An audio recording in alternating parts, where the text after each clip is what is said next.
Well, good afternoon and welcome. May the Lord give you peace. Amen.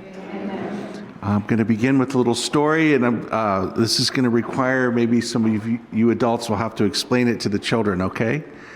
So it was 1980 in the windy city of Chicago. There were two brothers, Jake and Elwood Blues. They had gotten out of jail, and they were trying to raise $5,000 to pay the back taxes to save the orphanage that they had grown up in. And they ended up getting into all sorts of shenanigans and in trouble with the law, as all good movies are, huh? And there's a famous scene where they're being chased by the police, and Jake says to his brother, "They're not going to catch us because we're on a mission from God." Anybody remember that? The Blues Brothers. You've seen that, Dylan? No. Oh, he didn't see that. Okay.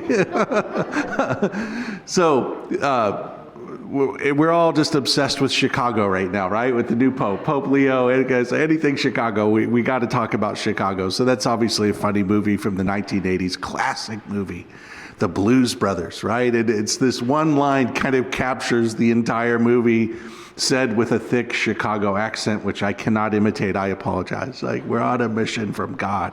And that line really captures the readings today. There's all this talk of being sent, of being chosen, of being appointed, and being, on mission. On mission. This is a biblical Christian idea that all of us are to have an idea about our lives, that we are on a mission. We're on a mission from God himself. And that mission is to spread his love everywhere. That's what it is, right there. My new commandment. He doesn't say my suggestion, my advice, my commandment. That's a strong word. Like, I'm telling you to do this, not optional.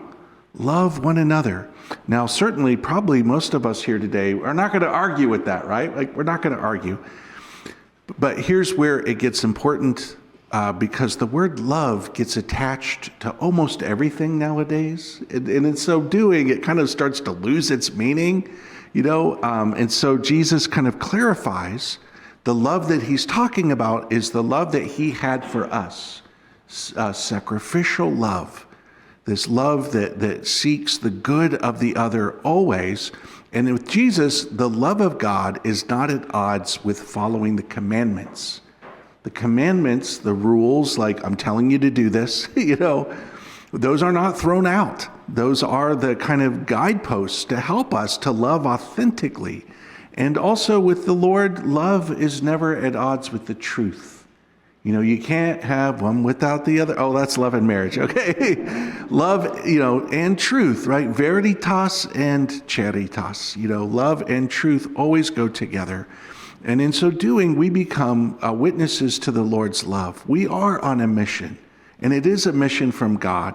And that goes for everyone, for a priest or a religious or a married person or a single person in the world, even young people who haven't found their vocation yet. You are on a mission from God to do what we do with the consciousness of his great love and mercy. And so in this way, these readings are really something kind of beautiful and powerful to kind of have an opportunity to pray over what the Lord is saying to us here. And it really kind of brings us back to the essentials. And that's always helpful, Like, let's revisit the essentials of our religion, like this idea of the love of God, love of neighbor.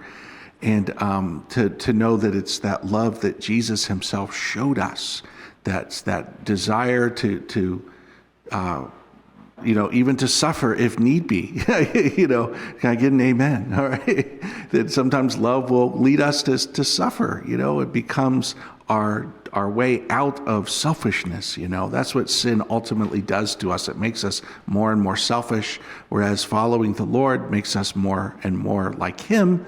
That sacrificial, selfless love for others and for God. And so that call is renewed at the end of every Mass. There's the dismissal. Go.